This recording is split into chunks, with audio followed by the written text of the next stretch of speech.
22 часа 28 минут. Масса...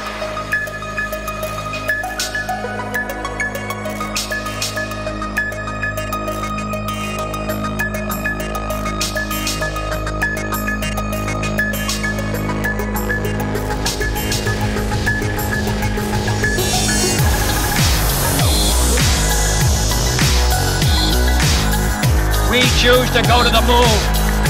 We choose to go to the moon.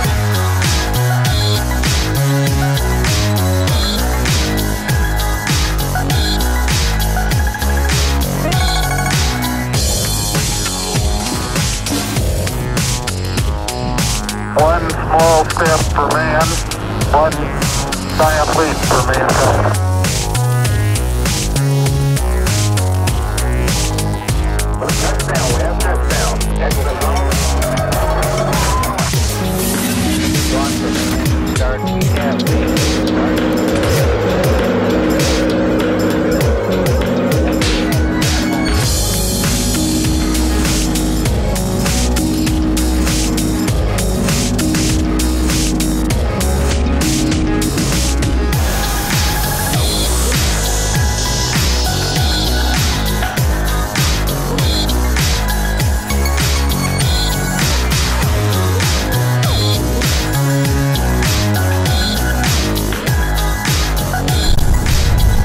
Dragon deploy verified.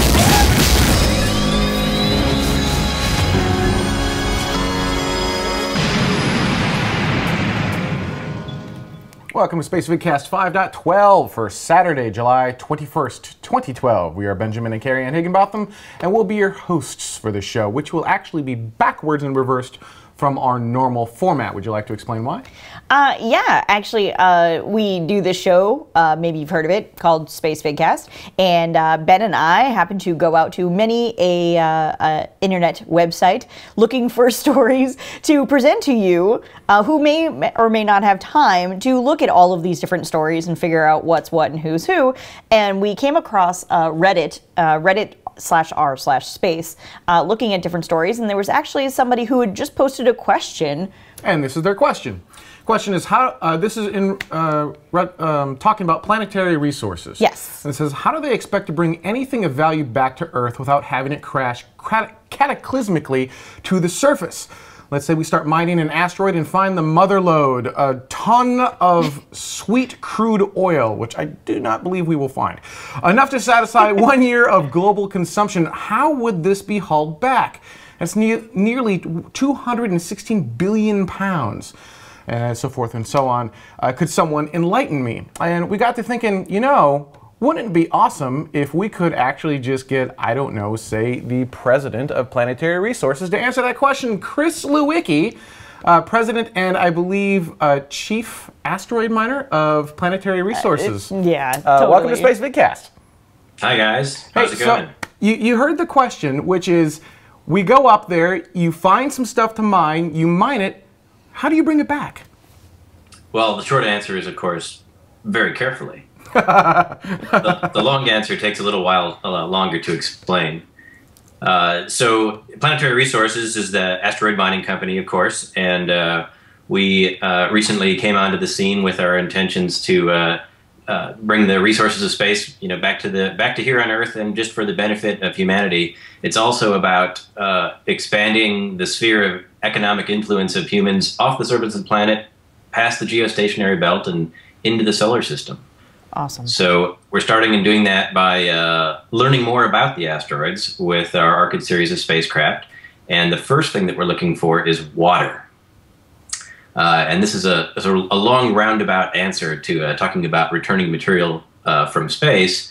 But the first material that we're interested in space, we actually won't return to the surface of the Earth because we have plenty of water here on Earth already. But the water in space is useful because it's already there. So imagine if you were one of those intrepid climbers of Mount Everest who risks life and limb to scale to the top of the mountain. You carry all your oxygen with you, you carry all your water and food supplies with you. Wouldn't it be great if there were just something at the top of the mountain that you could refuel with? So you didn't have to carry everything for the entire trip all the way up to the top of the mountain. So that's what we're looking at water for in space, because water is kind of that same type of thing. And once we get really good at developing the water and finding the water and returning that water to where it's needed in the solar system, the thing that'll come after that is probably what the Reddit user is talking about, is all those useful resources that we might want to bring back to space, such as the platinum group metals. And in returning this to Earth, we'll of course do it a little bit at a time. We wouldn't necessarily bring all of the mother load back all at once. It'll take a while to process and recover it. And this is something that we've returned things to the surface of the Earth. Probably the thing we've returned most frequently to the Earth is human beings. And of course, you have to be very safe with human beings.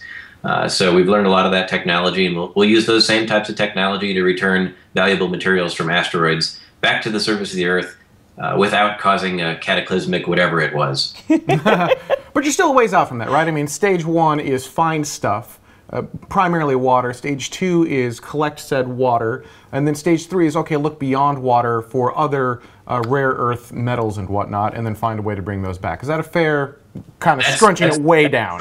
Absolutely. And the kind of the order of events, there's so much about asteroids that we're just beginning to know and that we've learned. I would say, you know, the past 15 years, really our knowledge has gone up exponentially. We've known about asteroids for over 200 years and near-Earth asteroids for about 100 years.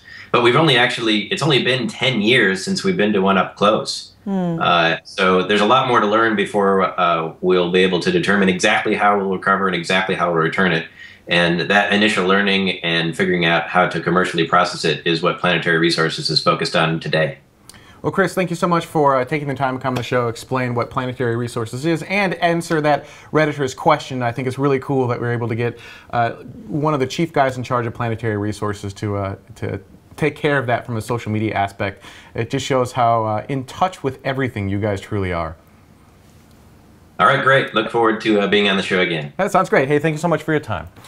So let's continue forward with additional questions from the audience, and let's move to one that was actually sent in via email. Ooh. I know, right? And this is from Gary. He asks, this is about China in relation to last week's show, and how some criticize what they are accomplishing now as, quote, so what, we've been there, done that, unquote.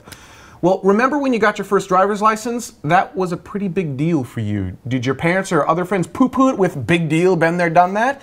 No matter who's done it before, and very few have, it is still a big deal. And I think that's actually a very fair statement. All of China's accomplishments are a big deal. And certainly they haven't pushed the boundaries yet, but I think the key word there is yet. And even if they don't, it is still another player doing something in space, and more, using broad strokes, more is better. So, right. Yeah, there you go. And I think to also be fair to the other side, I think most people are looking at it as in I think a lot of people hold NASA specifically up on a pedestal of they've done so much and they've come so far and they've all of these sorts of things. And China is just like tick, tick, tick, like just catching right up. So I don't necessarily think it's like, oh, well, of course, because we've done that before. I think it's more or less like, hey, guys, every single one of these benchmarks that we've put up, they're hitting, and no problem, really quickly. And so that's where the sort of yet comes in, as in any day now they're going to surpass. And I think that's where the focus is coming from, as opposed to, well, duh. Or maybe surpass. We don't know. Right. We have no idea what they're... All right, so this is a mini novel, but I can't complain because we're a long format show, and this is a long format comment. Did you want me to read it instead? No, I think we're just going to leave it up on screen. You guys can read it. Okay, and, good. There you go. This came from our wiki area, and this is at wiki.spacevidcast.com. And what's interesting is inside of each episode, there's a discussions area, and you can actually discuss these episodes. Right. And I think this is one of the best places to do it. A lot of people ask us for a forum. Well, we already kind of have one in the form of our wiki. Right. And so this was a comment that Lazy Gamer has made. And thank you very much for putting this comment, for actually taking the time to think this all the way through and put it out there for us to be able to discuss. And I'm going to let you guys read the comment kind of in full, but the gist of it comes down to, right now, it's very difficult for us to get to other planets simply because of the amount of time it takes. And so we keep talking about faster ways of getting to these different locations. But what if we reversed that? What if instead we made it so that the human life is so long, measured in thousands of years instead of tens of years, right? If we make it long enough where it doesn't matter if it takes you 2,000 years to reach the nearest, star system. Right. You'll still be alive. The people there will still be alive. And this is a little bit of what we call a Kurzweilian view of the world, which is eventually technology would catch up to the point where you can essentially live forever, barring someone shooting you in the head.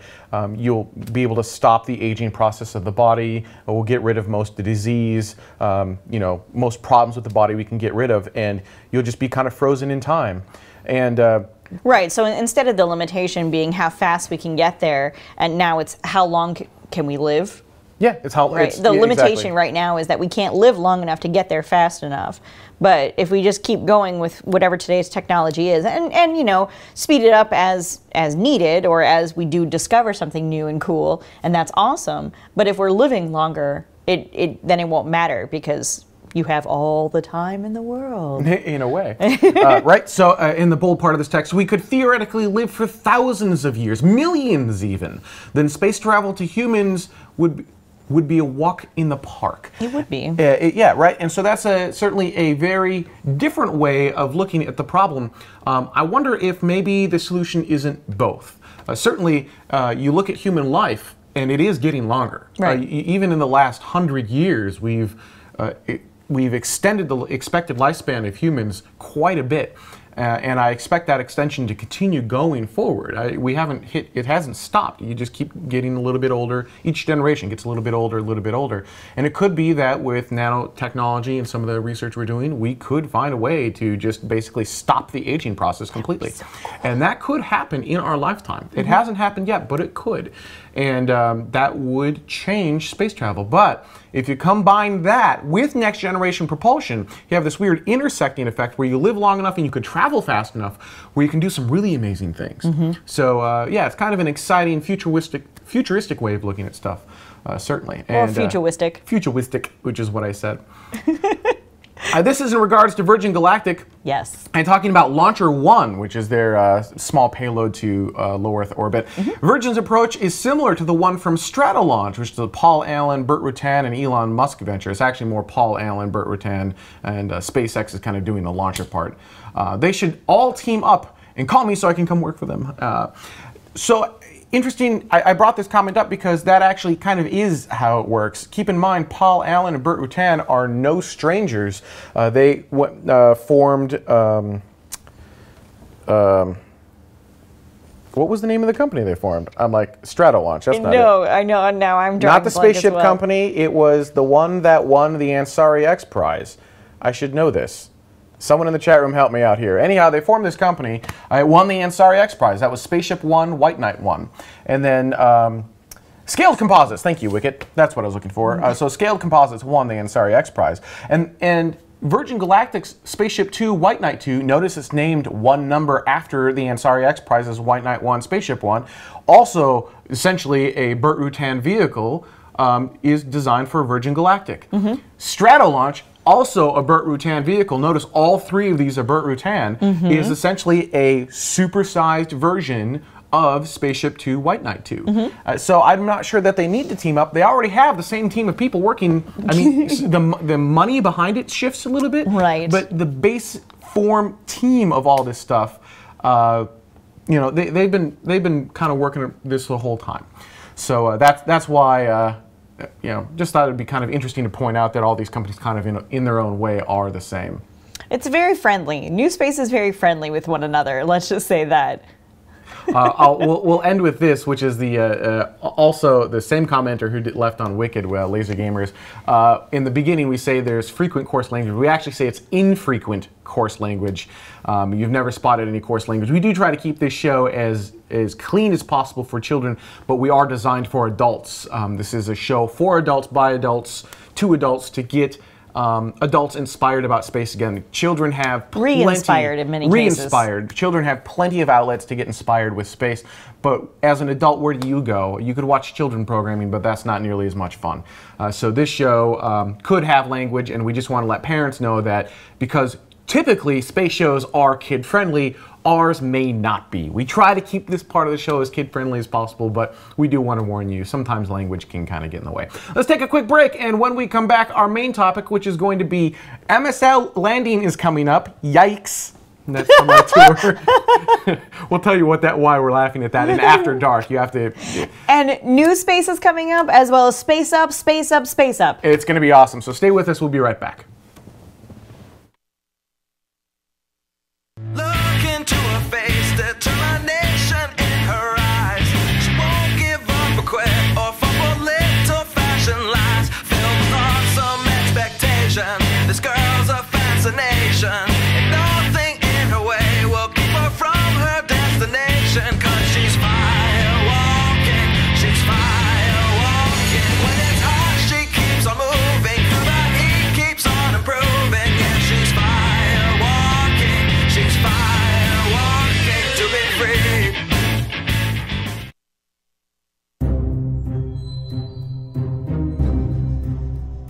When people look at it, it looks crazy. That's a very natural thing. Sometimes when we look at it, it looks crazy.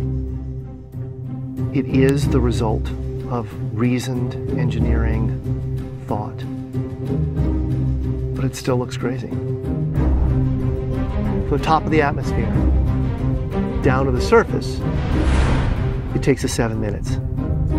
It takes 14 minutes or so for the signal from the spacecraft to make it to Earth. That's how far Mars is away from us. So when we first get word that we've touched the top of the atmosphere, the vehicle has been alive or dead on the surface for at least 7 minutes.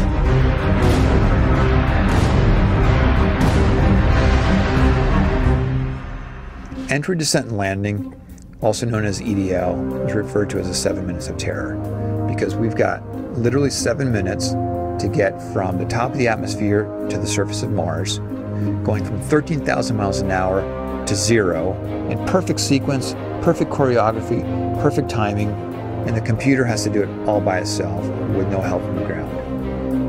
If any one thing doesn't work just right, it's game over.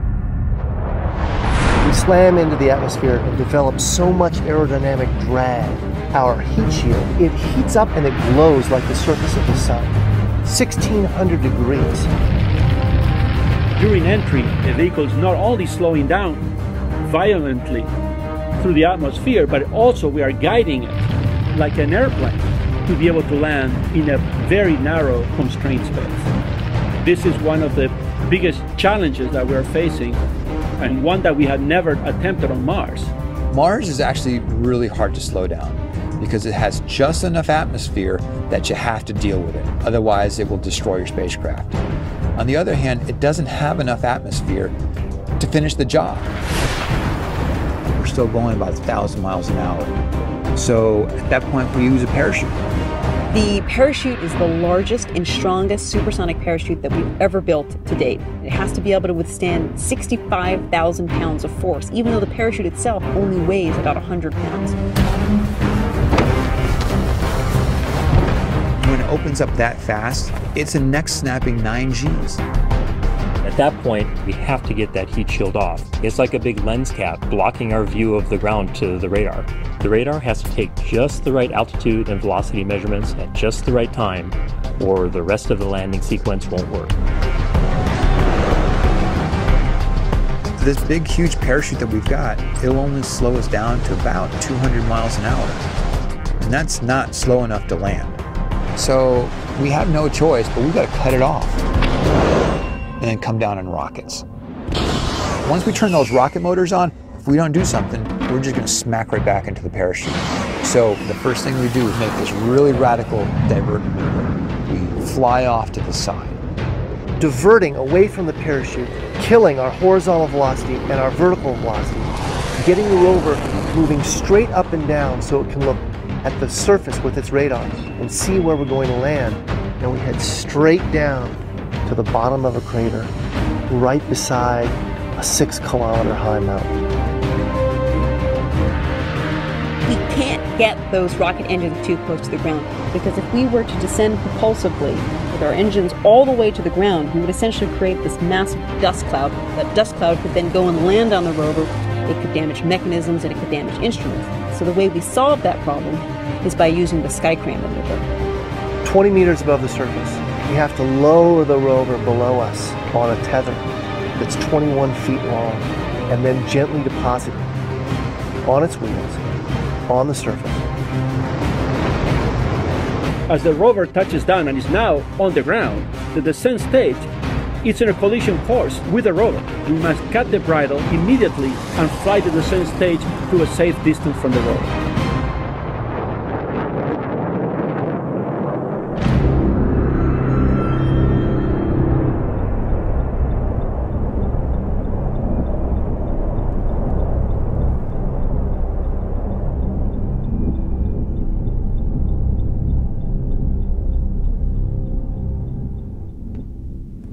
So that's MSL, the Mars Science Laboratory, or the Mars Smart Lander, as it was originally known as.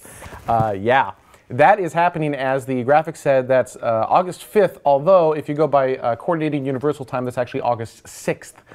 So 5:31. 5:31 Coordinated Universal Time in the morning. There are going to be many different ways you can watch this. I believe NASA has a webcast. There's also the Planetary Society. Planetary Society is doing their Planet Fest. It will be here in Pasadena.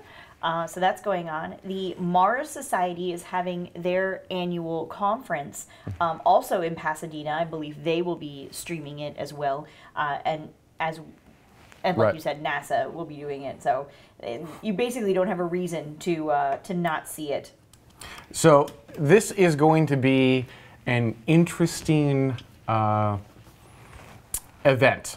First off, some people have said that we're going to get live video back from the vehicle. I've heard that going around, but I don't believe that's actually true. There is a camera during entry, descent, landing, but I don't believe that gets sent back in real time. Right. So I don't think there's going to be real-time video on the vehicle. I could be mistaken, but I have a high level of confidence of no actual video, which means it's going to be a bunch of engineers looking at consoles, and still the most dramatic and moment, it's going to be like the Mars Pathfinder, where we're all sitting there at the edge of our seats going, what's going on? What happened? What happened?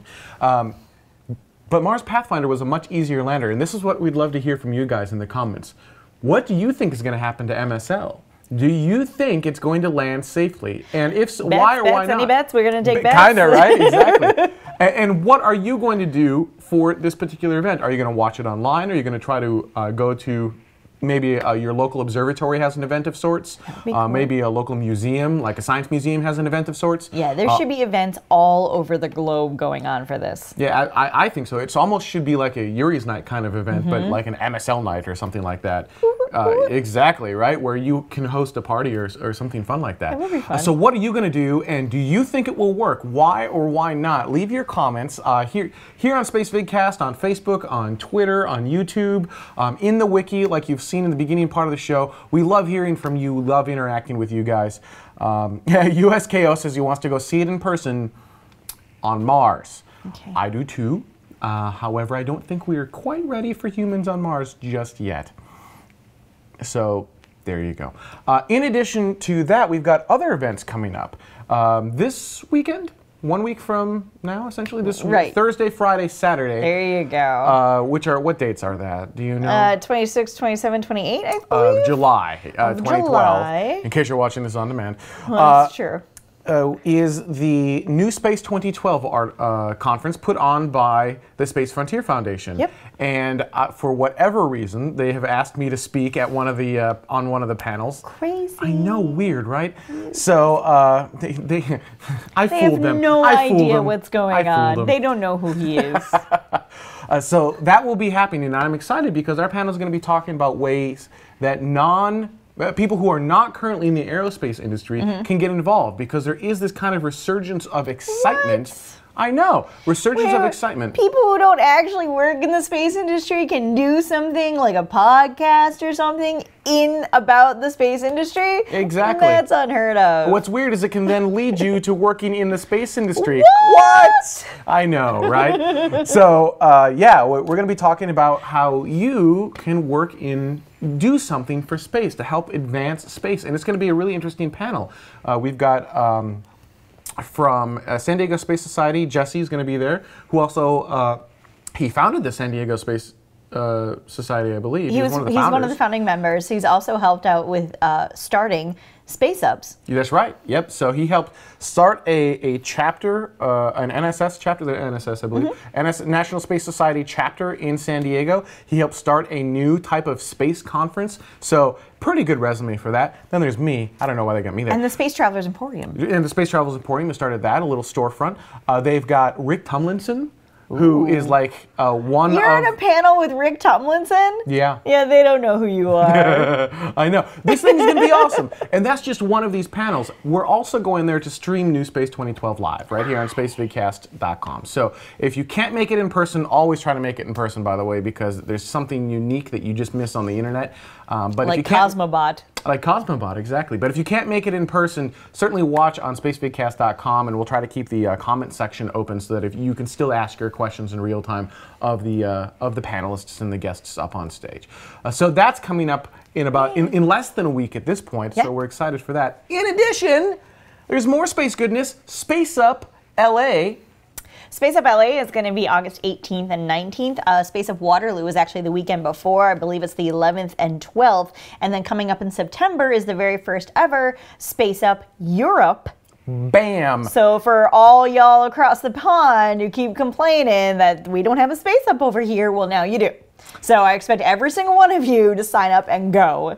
That's all I'm saying. So we've got tons of space conferences coming up, and if you're wondering, if you're excited about this stuff, right? You saw the birthing of Dragon to the space station. You're like, that was awesome. We're going to talk a little bit about it later, but some of the Dreamchaser tests, the next space shuttle that's being worked on. If you saw that and you're like, oh, this is really awesome, and you want to get other people excited about this too. Maybe you're much like me, where you were as a young kid. Oh, hang on, I have pictures. I wasn't even going to use these in the middle of the show, but wow, here you go. As a young kid, right there, like that. You can tell he's spaced out. I'm as a matter spaced of out. fact. You were super excited about space, right? Maybe as a kid, and then because you have all this great kind of science, technology, engineering, math, programming for children. But then as I grew older, I didn't have programming for me anymore, and none of the adults were really inspired about space, so I didn't have any inspiration coming down. So you grow out of space, right, which is an interesting, very common phenomenon that I have found. You grow out of it. You no longer are interested in it because the adults aren't interested in it either. So if you were one of those people who you kind of liked space as a kid and then you stopped liking it, now you're starting to kind of get into it again because you're seeing all these really cool things, these conferences are a great way to really get that passion reignited, to just really get something exciting going on, and then you can find new ways that you can spread that to other people and get them excited about space as well. And who knows, right? Who knows who you're going to talk to? It just takes one voice to change the world. Maybe. Even our barista, we met a barista today. She never smiles ever, ever, ever. And we were just talking about how we had the show about space, and she was like, "Really? What do? Do you stream it? Is it live? What's going on?" Like, she's never said boo to us about anything. We go there almost every single day, and today we said space and she was all over it. So you know, don't assume that people aren't interested in space. People actually are very interested in space, and all you need to do is just engage them. Absolutely, right? It's just about engaging people, and these conferences are a great way to get your own batteries recharged for space.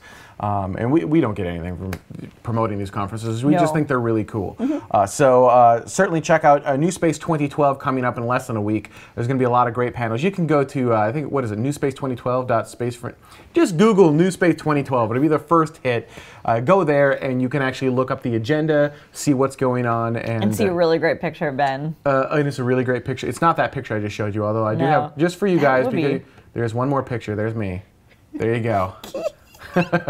making Making some sort of breakfast. space something. All right, let's take a quick break, and when we come back, we're going to do what's normally the beginning part of the show, which is space news. So stay with us. Exactly, we'll be right back.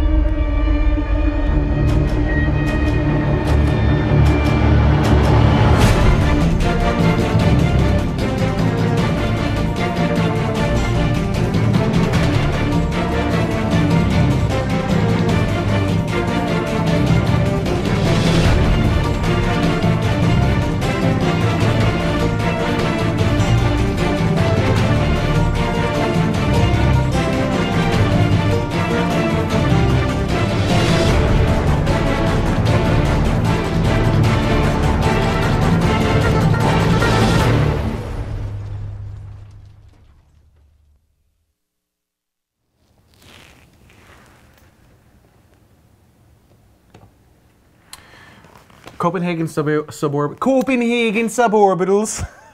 Who are Danish. Who are Danish, not Swedish. We Not made that mistake Swedish, once, and we're not sorry. Norwegian. We got smacked for it, and deservedly so. Doing some really cool things. You know, I come down on the maker community. I don't really come down on them. I just say I'm not sure that they'll be able to put humans into space or do anything substantial in space. And Copenhagen every day works to prove me wrong. And I love being proved wrong. Particularly after we called them Swedish. I know. So I'm excited for what they're doing. That was their launch campaign. Speaking of kind of companies moving forward, ATK, and I totally screwed up this graphic, so we're not going to use it. Okay. But ATK has completed another milestone under the Commercial Crew Space Act agreement. And here's the thing. I think it's the last milestone for their Liberty rocket. And the thing with that is they did it completely out of their own pocket. Yeah. So completely funded by themselves. You got to give them some credit for that. Even if it fails miserably, I don't think it will. But even if it did, it really is. It's out of their own pocket, and that I got to give them. I have to give them credit. I do. A lot of people keep coming down on ATK. They're not huge fans of solid fuel. I think there are a lot of people who don't like it for a lot of wrong reasons, and I think there's a lot of. I don't want to call it misinformation because it's not misinformation, but I don't think it's all of the information. So I would encourage you, before passing judgment on Liberty, actually check it out. Try to keep an open mind and look at it. Doesn't mean you have to like it, right? When it's all said and done, if you still go, this thing's insane, that's fine. But at least keep an open mind. Don't go, well, solid fuels, blah, blah, blah. Right? Give it a shot. That's how people do it too. They go, solid fuels, blah, blah, blah. All right, so moving on. Another item that has been moving forward. Speaking of Dreamchaser. Exactly, Dreamchaser. This is the, I don't want to call it next generation space shuttle. It's substantially smaller than the space shuttle that we know and love, you know, Enterprise, Atlantis, Endeavour, so forth and so on. But it does still carry crew and a little bit of cargo, like Soyuz level cargo, like a little lunchbox type thing. But it's a shuttle, right? It launches atop a rocket, and it comes back down on...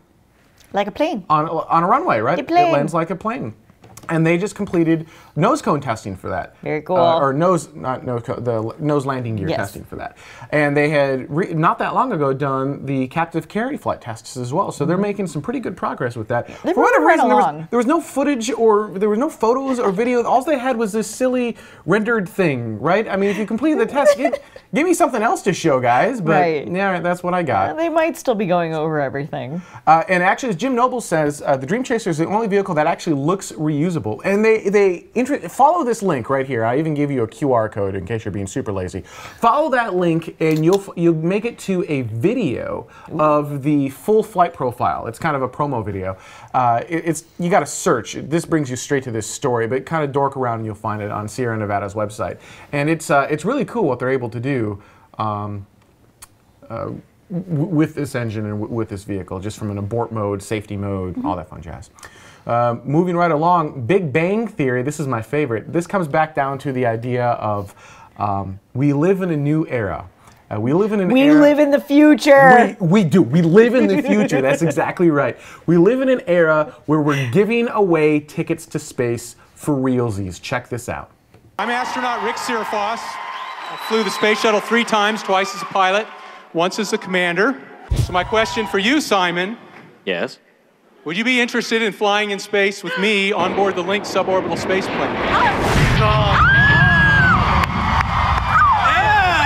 The altitudes give me a lot of gas. I'm just a picky eater, the dehydrated food thing. You can bring Fruit Loops. Yeah. If you're not willing to do this, Colonel, could we offer this flight into space to somebody here? Absolutely, no problem. Let's go for it, Adam. If everyone is ready, we're going to count. 3, 2, 1. Open your envelopes. If you have the golden ticket, wave it in the air. Oh my God! We have a winner! Congratulations. What's your name? Sarah. Mercedes. Great. Well, you're going to have a life-changing experience. I can't wait to fly with you on board Lynx. Oh my gosh. All right. The Big Bang Theory, going where no sitcom has gone before. Yeah. So that's the gist of it, really. That was at Comic-Con, which now I wanted to go to Comic-Con. San Diego Comic-Con, because there are many Comic-Cons that actually go on all over the country and all over the world, but this is the San Diego Comic-Con, which happens to be one of the biggest Comic-Cons, from all over, probably because of its proximity to LA. Now, I realize that's not really a news item per se. I just thought it was really awesome that now we're giving away tickets on suborbital space flights. It's really awesome. Imagine where we're going to be in 10 years when those, because Lynx doesn't fly yet, neither does Spaceship 2. But I know everyone's sick of hearing this, but it is soon.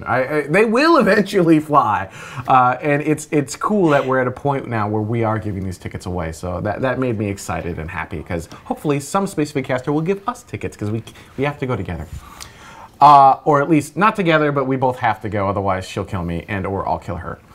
That's grounds for divorce. I don't see why not. An actual space item news is a inflatable spacecraft heat shield is set for launch. There's actually a pretty good video, but we'll show you because the video is painfully boring but very informative. It is. And I'm not going to bore you with the video. No. But basically the idea is these heat shields, you need a lot of surface for these heat shields. And they're very heavy, they're just not fun. So now they're developing an inflatable heat shield, which will hopefully allow us to send larger and larger payloads to more complicated locations. It's very cool, because I think the term they use is that they origami Yeah. fold it into like a 22-inch canister, and so they can throw that up into space, and then it opens up and inflates, and they actually have like these rings, these Kevlar donuts, if you will, that inflate and create that sort of mushroom shape. And then it flips around and comes down just like the heat shields that we're very familiar with. Just this one happens to be Kevlar and a couple of other materials that I apologize I don't remember. Ghost 2501 is asking if it's using the same fabric as used in the shuttle's thermal protection system. No, I don't believe so. It may have some similarities, but I don't believe the shuttle's thermal protection system is part of this inflatable system. And keep in mind, the shuttle was not inflatable either. So there's that. Right. So there's that. It'd be really cool if they could put this onto all the Bigelow inflatable stations. And then just re-enter the Bigelow Yes, station? we wouldn't have to decommission them. We can just re-enter them. I don't know. Well, why would we have to decommission them? I don't know. Inflatables. Another neat item that we thought we'd bring up is there's an independent filmmaker who wants to make a video about the future of NASA. And we actually do have kind of the little... it's not a video. He wants to make a film. I'm sorry, a feature-length documentary. He's already made a video. He wants to do the reels thing now. the for realsies the big one. And he's a viewer, so we need to get this right. Because he will spank us. Yes. He wants to make a feature-length documentary. Yes. Here's a quick preview. We choose to go to the moon in this decade and do the other things, not because they are easy, but because they are hard. If Kennedy said, "We will go to the moon sometime before the century ends." What is it? What is that? It's not ambition. That's pandering. We doubled the number of science graduates in this country during Apollo at every level, high school, college, PhD, doubled it.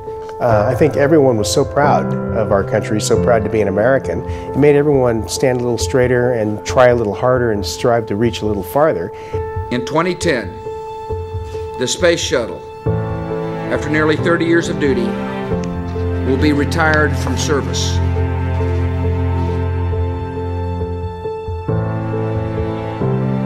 By making sure that all those who work in the space industry in Florida do not lose their jobs when the shuttle is retired, because we can't afford to lose their expertise. We don't have an ambitious space program because we don't have the money. Using the Crew Exploration Vehicle, we will undertake extended human missions to the moon as early as 2015. In other words, what he was saying was, I think it'd be nice to go to the moon, and the guy who follows me can do it if he wants to. Constellation had some problems, had some technical issues, and more importantly, had some serious budget issues. It never received the funding that was promised. Part of the problem is that from the public's point of view, they don't quite know what's going on in space. You know, for a long time now, decades, we've had this space shuttle, and so they've been seeing videos of astronauts juggling their food in zero G. Well, that's pretty interesting the first 5 times, but after that they wonder, well, what's this buying me? What's this doing for me, the car buyer, right? Now, we are in a situation in the United States with a little bit of an anti-science theme going, and that's not good. Our future is out there and here, but not just here. Weren't we supposed to go to Mars after Apollo? What happened? We're shortchanging our space program. That's what it's all about. If I had a business executive come to me and say they wanted to spend a few $100 billion to put a colony on the moon, I'd say you're fired. By the mid-2030s, I believe we can send humans to orbit Mars and return them safely to Earth. Doesn't matter whether it's 2037 or 3037. It's beyond his time, and therefore it's bunk. Double NASA's budget. Tomorrow we'll talk about where NASA's going in the next 10 years. Not the next 30, not the next 50. It's been estimated for every dollar you spend on NASA, you get $10 back. Space is hard, space is dangerous, space is exciting. I don't think we should go to the moon. I think we maybe should send some politicians up there.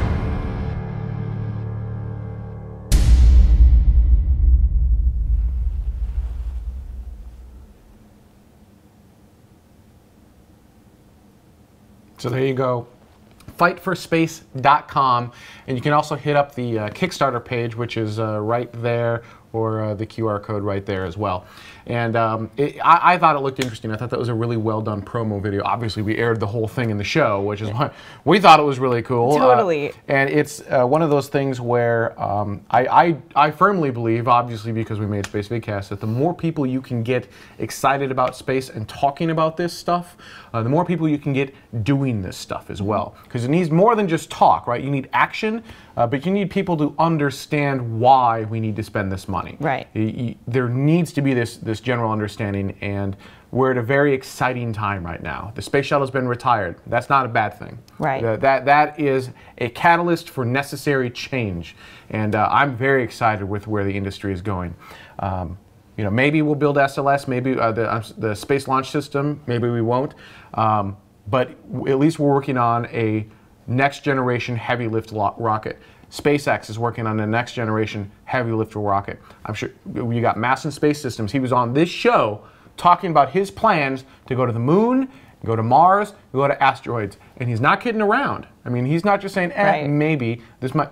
He's building stuff. He's taking action. And I think when people start to hear this stuff, they get excited, and then they start to do a little bit more research, and then they start voting with politicians on issues that they're interested in. And if they're interested in space, then we'll start voting in politicians that are literate in science. That's my hope. Exactly. That's my hope, that understand science, technology, engineering, and math, and understand why this is important. So that's why I think that particular project is... And I just want to say really quickly, we kind of misspoke a little bit right before we showed the preview, saying that the documentary is going to be the future of NASA. It's not necessarily the future of NASA. It's really more the future of America in space. I emailed the director through Kickstarter saying, hey, no offense, but you have like one line talking about commercial space.